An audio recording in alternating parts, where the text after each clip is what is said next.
있습니다.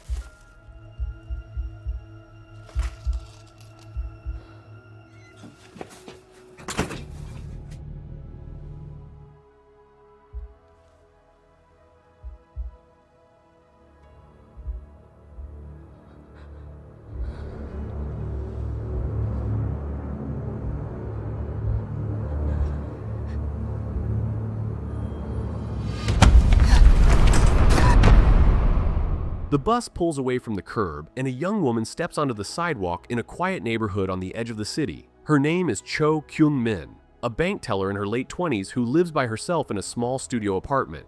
As she walks toward her building, she feels the cold prickle of being watched from behind. She turns, half expecting to see a shadow, but it's only another tired commuter making his way home. Still, the unease clings to her like a damp coat as she steps inside the elevator and rides up to her floor. When she reaches her door, she pauses.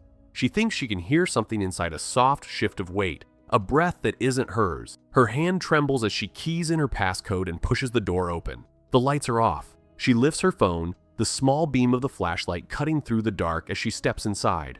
Every corner of the studio feels foreign. She inches toward the closet, certain she heard a sound, when something lunges from the shadows and slams her against the wall. She gasps awake. Morning light bleeds through the curtains, and Kyung-min sits up in bed, head heavy, body aching, mouth tasting like metal. She has felt this way every morning for weeks now, exhausted, foggy, hollowed out, and she can't figure out why. Sleep should rest a person, not drain them. But what she doesn't know, and what the audience already does, is that someone has been sleeping next to her. Every single night, a man has been slipping out from under her bed. He sprays chloroform across her face so she stays unconscious. He uses her bathroom. He eats from her refrigerator. He lies down beside her and rests his head on the same pillow. And just before dawn, he disappears back beneath the mattress, leaving no trace except the bone-deep fatigue Kyung-min can't explain. This morning, on her way out, she notices something strange. The plastic cover on her digital door lock has been left. She doesn't remember touching. The thought unsettles her enough that she changes her passcode on the spot, taps in a new sequence of numbers, and tries to convince herself it's nothing. Then she heads out into the gray morning to catch her bus. At the bank where Kyung-min works, she keeps her head down. She is the quiet one, the polite one, the one who lets her louder colleagues steal her customers without complaint. Her closest friend at the branch, a sharp-tongued teller named Oh Hyo-ju, watches her with concern. Hyo-ju notices the dark circles under her eyes and asks if she's been sleeping. Kyung-min lies and says she's fine. That evening, when she returns home, the building's janitor hands her a small package from an unknown sender. She thanks him absently and rides the elevator up alone. Inside her apartment, she finds a note from her mother, who had stopped by earlier, and something else. The plastic cover on her door lock is open again. She freezes. She calls her mother, asking if she left it open. Her mother insists she closed it after struggling to type in the passcode. Kyung-min hangs up, telling herself it must be a coincidence. Then comes the knock. It's well past midnight when she hears someone at her door. The handle rattles. Numbers beep softly into the keypad. Wrong, then wrong again, then wrong again. Kyung-min lies frozen in the dark, listening to a stranger try to guess his way into her home. By the time she gathers the courage to open the door, the hallway is empty. The only thing left behind is a half-smoked cigarette on the floor. She calls the police, begging them to test the cigarette for DNA, certain that someone is targeting her. The officer who arrives barely takes notes. He tells her drunks knock on the wrong doors all the time. He tells her not to file a report like this again. She returns to her apartment, locks the door behind her, and tries to sleep. And once again, the man under her bed crawls out. Once again, he drugs her. Once again, she will wake up wrecked and have no idea why. The next morning, Kyung-min stops the janitor and asks if she can review the CCTV footage from her floor. He says she can, but she's already running late for work. She tells him she'll come back later. She has no idea how soon that decision will haunt her. At the bank, an aggressive man named Kim Ki-jung makes a scene at her window. He flirts at first, then turns hostile when she tries to enforce protocol, shouting and pounding the counter until security drags him out. One of her colleagues, an older manager named Director Kim, steps in to defuse the situation. He's awkward and kind in equal measure, the kind of man who actually notices her. He apologizes on the bank's behalf, and she is grateful in a way she hasn't been for a long time. That night, on her walk home from the bus stop, Ki-jung suddenly appears beside her. He grabs her wrist, slurring something about being neighbors, about sharing a taxi. He pulls her toward him, alcohol thick on his breath. Just as the situation tips toward something far worse, Director Kim's car pulls up. He climbs out, scares Ki-jung off, and offers her a ride home. She accepts, shaken. When they arrive at her building, Director Kim realizes she's left her wallet in his car and brings it upstairs. The light in her apartment flickers and dies, and he offers to take a look. She invites him in for coffee while he works. Then, casually, he asks if he can use her bathroom. She agrees. And as he steps inside and turns on the tap, a thought hits Kyung-min like cold water. She never told him her apartment number. How did he know which door was hers? She asks him through the bathroom door. There is no answer. She bolts out of the apartment and into the hallway, calling the police as she runs. The officers arrive minutes later.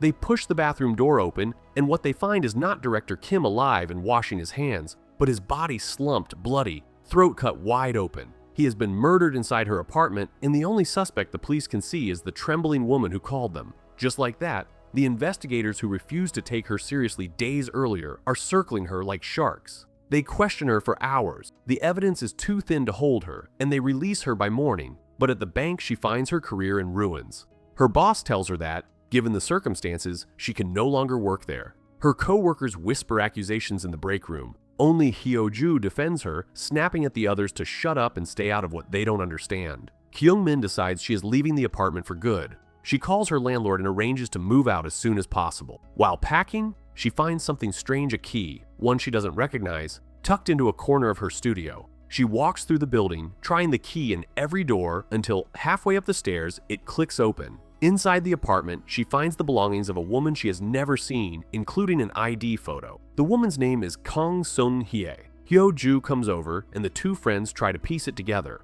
Maybe this stranger had been hiding in Kyung-min's place. Maybe Director Kim had this key. Nothing makes sense. Hyo-ju notices something on Kang Sun-hye's credit card statement. Every Saturday at 1 in the afternoon, the woman makes a small purchase of exactly $3.20 at the same convenience store. They call her phone. No answer. They send a text. She doesn't read it, so they decide to stake out the store themselves and wait. When a reply finally lights up Hyo-ju's screen, Hyo-ju! It's been a long time. The two women freeze. Neither of them knows how Kang Sun-hye knows Hyo-ju's name. They split up to track her down. Hyo-ju follows a woman walking out of the store, while Kyung-min, drawn by a cat darting into a nearby alley, follows the animal toward an old, half-rotted house at the edge of the block. Kyung-min steps inside. The air smells of mildew and something worse. As she explores, the front door slams shut behind her, locking her in. She tries the inner door and, on a hunch born of pure desperation, types in her own old passcode. Impossibly, it works. The lock clicks open. What waits in the bedroom is something out of a nightmare. A woman lies on the bed, drugged into a stupor, her arms and legs missing at the joints, kept barely alive by her captor. This is the real Kang Sun-hye. Before Kyung-min can finish her trembling call to the police, the front door opens.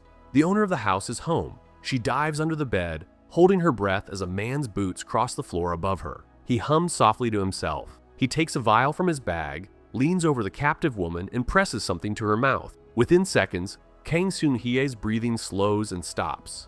Kyung-min lies inches from a fresh corpse, trying not to whimper, as the killer pulls a saw from his bag and begins to disassemble the body to bury it in pieces. When he steps out of the room briefly, Kyung-min slips out from under the bed and edges toward the door. Her phone rings, Hyo-ju, calling at the worst possible moment. The man turns. The chase is on. She runs through the rotting house and out into the alleys, the killer always seeming to know which corner she'll turn. She hides in a garage. He walks past. She steps out, thinking she's safe, and the garage door slams open in her face. He has been waiting. Just as he raises his hand to strike, Hyo-ju charges in with a shopping cart, slamming him to the ground.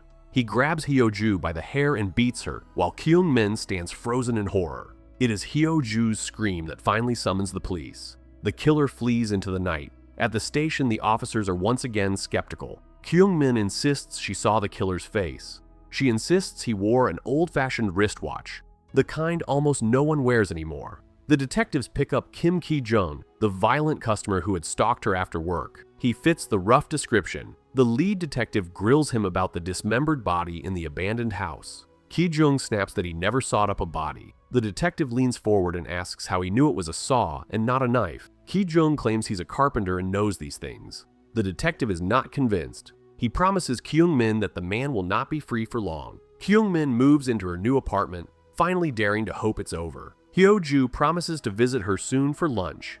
A package arrives at Kyung-min's new apartment. Inside is a cheap phone. The moment she turns it on, it buzzes with a photo of her, taken from across the street just hours ago. Then a video call comes in from Hyo-ju's number, but the face on the screen is not Hyo-ju. Hyo-ju is bound, gagged, and a gloved hand is raising a saw to her foot.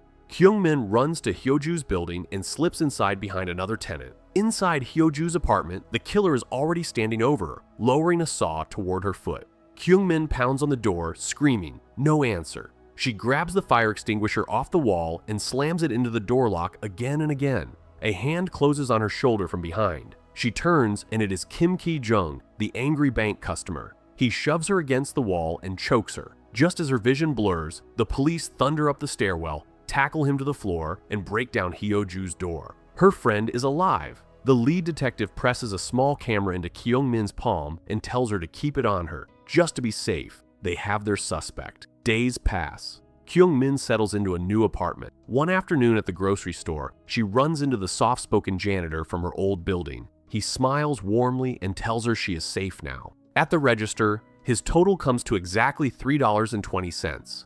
And peeking from beneath his sleeve is the old-fashioned wristwatch. Her phone rings the detective, voice tight. Ki-jung's DNA didn't match. They released him. Now he's been found dead, staged like a guilty man's suicide. Stay inside. He's on his way. She remembers the camera. She scrolls through the footage of her new apartment, and there he is, the janitor, crawling out from under her bed in the dark, standing over her while she sleeps. A hand closes around her ankle. She screams as Han Dong-hoon drags himself out from under the bed. She kicks free and bolts for the door, but he catches her, and the world goes black. She wakes in an abandoned construction site. Dong-hoon sits across from her, calm, almost gentle. He says he doesn't need a reason to want her. If she really thinks he's a monster, she can walk away, but if she runs, he'll cut off her arms and legs so she can never leave him again. He admits, almost wistfully, that when his women get boring, he simply moves on to a new one. Kyung-min drives a shard of glass into his side and runs. He follows, axe in hand. Then the detective bursts in and tackles him, but Dong-hoon buries the axe in his throat and the officer collapses. Kyung-min grabs the dead detective's gun. The chamber clicks empty. Dong-hoon laughs and smashes her head against the floor. He lifts the axe over her arm. She twists, drives her fingers into his stab wound, and they tumble into an old wooden closet that splinters around them. His hand is pinned. Hers is free. She crawls out. He drags himself after her, refusing to die. They wrestle one last time at the edge of the broken closet, where long, rusted nails jut from the planks like teeth. With the last of her strength, she shoves him backward, and the nails finish what the bullet could not. He sags forward, impaled, his body collapsing onto hers. She lies pinned beneath the corpse of the man who lived under her bed, and for the first time since this nightmare began, she lets herself scream. Months pass. Kyung-min moves into yet another apartment. Her mother calls and says she'll be over later to cook. Kyung-min straightens her jacket and heads for the door, and then she stops. She walks back to the bed. She kneels and lifts the corner of the bedspread. Underneath, there is nothing, just clean floor, empty. She holds the bedspread up for a long moment anyway, because the man under her bed is dead, but the fear he left behind has moved in for good.